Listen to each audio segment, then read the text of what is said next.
Hey folks, welcome to Pro Trader Strategies. Yes, I'm usually scheduled to go at about 8:30 throughout the week to do these spot the trade videos, but I had something come up today. One of my dogs needs to go to the vet, so I need to be getting out of here. But I wanted to make sure you guys were caught up, so I'm going on a little bit earlier. You guys make sure you have that notifications bell clicked, because that's what's going to give you notifications when I come on at odd hours. Yeah, I do have a lot of scheduled videos like throughout the week, and on Thursday we do our longer webinars. So those are usually scheduled, but sometimes I will pop in here now and again to talk about the option markets and or just trades that I find in general. So without further ado, because I got to get out of here pretty soon, let's get on with it.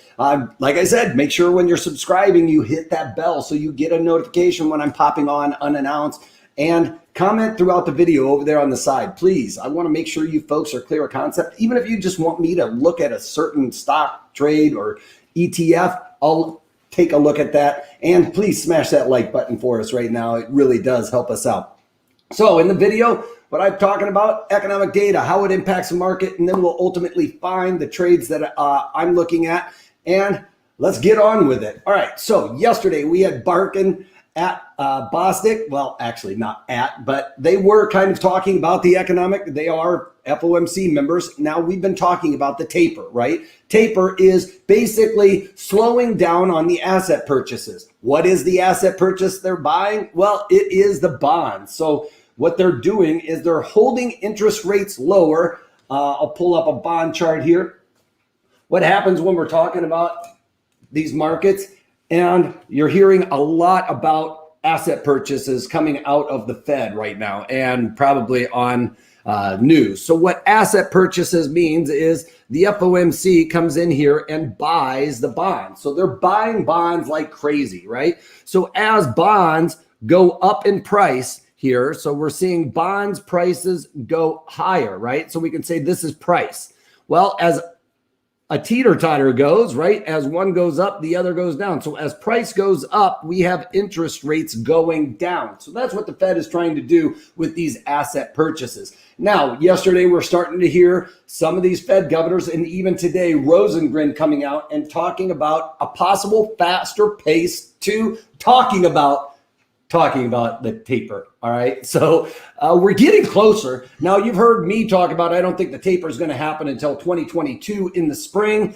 Rosengren's kind of saying, hey, we're going to start talking about the taper here maybe before the fall. So fall, spring, talking about the taper, might be ratcheting up a higher interest rate a little bit sooner. I'm fading that. I don't think that we're going to see a higher interest rate until at least the summer, maybe heading into the fall of next year. The springtime is probably where we are going to start spring of 2022 is where we're going to start talking about the taper. All right. They're saying they could start talking about the taper here in the fall of 2021. I don't think that's really going to happen. You might start hearing something, but they're not going to be able to do anything, I don't think, until closer to the end of 2022 when we get a better picture of what's going on. A couple of other things that we see, kind of following along with my thesis here, is across the pond, we got the zoo economic sentiment. Now, anything above zero is positive for the market, but we saw for the European region, this number come off of the 60 handle down to 42. So we dropped like 20 points over 1 month. Now, we were expecting a small drop from 61 to 55, but we got a drop from 61 to 42. All right. Yeah, we were expecting 55. It still missed on that headline number. And we got the zoo economic sentiment for Germany. Now, Germany is one we're going to really key in on because that is one of the driving economic forces of the European region. Well, again, we saw 63 last month. We were expecting 55 this month. It came in at 40, missing completely there. That would cause a little bit of angst if it were me. So I'm going to start watching these numbers very, very closely because we're starting to see these things start to weaken. We can even see here in the United States, we saw labor costs come slightly higher, which is what we want to see, but it came in at 0.1%, expected to be 0.9%. They did drive last month's number up a little bit on a revision. from negative 0.3 to positive 1.7. So a 2 percentage point increase there. All right. That's what we want to see. We want to see labor costs increase because that is going to drive the economy going forward. Last month's number, we talked about that revision. Then we talk about productivity. Now this one's a little bit wanky, all right? Because we expect as wages increase, productivity starts to decrease a little bit, and it's a product of the way that this data point comes out. So lower is better, believe it or not, because that shows wages going higher. Therefore, and we already saw that show up in the labor cost number there, but it was expected to be 3.3%, came in at 2.3% there. So that is good. Economic data here in the United States looking pretty good. Economic data across the pond, not so much. As a matter of fact, we're starting to see some kinks in the armor there. All right, bonds are coming off a little bit today, but not really a whole lot to talk about. What I want to say is crude oil, after testing this value area of 65, we came down. So this is going to be something I want to keep an eye on now, because we don't have a Fibonacci line here, but we can see that basically it lines up with 65, if I could put that in there nicely. But that's right around that 65 area. I think the two lows were like 65.15, 65 ish area. Never broke below that, but we have tested it a couple times. So keep your eyes on that 65 handle for crude oil. If you're looking for a play there, I think that's the one to start keying in on. We've got gold futures trying to make up for yesterday's massive slide. Now, remember, I got in long. I'm long GLD, the ETF for it. And so I'm looking for that market to turn around. Not really happening as of right now.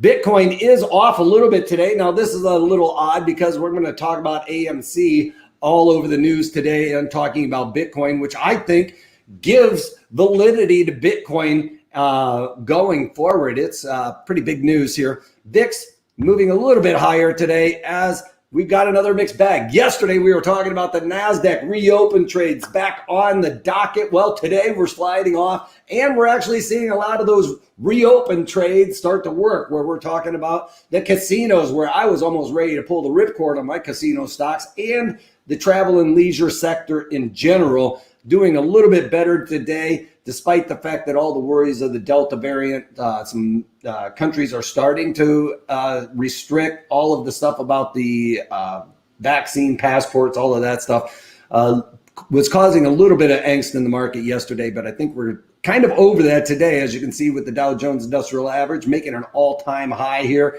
E-mini S&Ps trying to cruise to the highs that we saw right basically on the open. We can see here on the economic data point from the United States. Now, overnight, you can see what happened with the economic data that we got from overseas or across the pond. A lot of weakness. Yeah, it was a bit of a bounce here coming into today. So I would say that overnight inventory was long. And on the economic data point, we popped. Now, that was it for the most part. And I would still say that the risk is to the downside in equities across the board. Now, something with the equities, we did see a recent correction, but we haven't seen a major correction in quite a while, since basically the pandemic. And we should expect something coming in. Now, you've heard me talk about this winding of the rubber band, and it feels like the rubber band is being wound in and around this area, and the tighter and tighter, the longer we spend here, the more it's going, or the more likelihood, or the more that snap happens. All right, so if it winds up just a little bit, we could get little snaps back and forth, but the longer and longer this thing, it's like a balsa wood airplane, and you're just cranking that propeller. The more and more we stay here, when you let go of that thing, it rips. So that's what we expect here from equities. Now, do we know which direction it's going to go right now? No, but I am leaning towards the downside. I would have more worry about the downside risks right now, because anything could cause somebody, or the smallest wrench could throw the gears off in this case at this point in time. All right. Now, Citi, this is a trade that I played to the downside, thinking the banks were not going to do so well with a lower interest rate, right? Because they're going to make money on the scalps, whether it's a mortgage or anything else. And the higher the interest rates are, the better that scalping opportunity is, because they're looking for basis points, maybe 50 basis points, which means 0.5%. So you can imagine when interest rates are right around 1.5%, 2%, well, it's very difficult to get a scalp on something like that. Your margin is much smaller there. Whereas if the interest rates are up at around, say, 3-4% for the Fed funds, well, then now the bonds are probably at about 7%. Now they can actually scalp by half percentage points. In some cases, even a full percentage point on some of these loans. So that's when the banks start really making money. Now, I've talked about, even just a moment ago, I don't think that the taper is going to happen anytime soon. So interest rates will be suppressed. That would hurt some of these smaller regional type banks. So in that case, so with that said, I should say, I ended up going into this and doing it for a trade like we talked about in the webinars. Sorry, where do we go here? So with Citi, I ended up covering my puts in there. Where am I going with this? Oh, I need to pull that up actually. So Citi, Bitcoin is not what I want to look at. Citi, where's the trade here? Sorry, guys. Citi on the trade. Sorry, I'm not really supposed to show my platform. I guess for some reason it makes it seem like it's a solicitation, folks. And I don't know how that's possible, but it is what it is. So anyway, if you guys just remember, I think it was just yesterday where I've talked about going into this Augie-Oct put calendar in a sense there. So the Augie-Octs, I ended up getting long the October at the, what was it, the 62.5 puts in there. And then I sold the August 62.5 puts to try and pay down some of that that I paid for those longer duration options. Now I ended up covering the August for 6 cents. All right, so lowered the overall cost basis on the longer duration puts that I own. Now I looked at trying to sell maybe the 62.5 puts in the October or even in the September. Just not enough collection of credit in any of those because the market has moved higher so fast. I've only been able to cover the short puts on this trade. Still long those long puts. I'm going to ride those out for a little bit longer here. If I get an opportunity on a correction, I'll probably go back in there and sell some shorter duration puts against those again. Try and create a spread there, lower overall cost basis, and stay mechanical with this trade. Because I'm still bearish in the regional stocks there. All right, so Bitcoin is a little bit off. Now, I told you I wanted to talk about this. Why? Because I thought that we'd get a little bit more of a boost here. I've been bearish on Bitcoin. Don't get me wrong. Why? Because of people calling it boomer coin. It's got a lot of headwinds. And like Ether, there's some other names in there that are probably going to end up being a little bit more popular in the long run, and I think. But with today's announcement, AMC is saying that they are going to accept Bitcoin. Now, I was trying to figure out a way to play this, and other than just getting long Bitcoin would probably be the best one because I don't want to get involved with AMC. Do I want to play it to the upside? Probably not. I mean, their historical multiple is maybe 3 or 4 at best. And right now we are well over 4 multiple for AMC.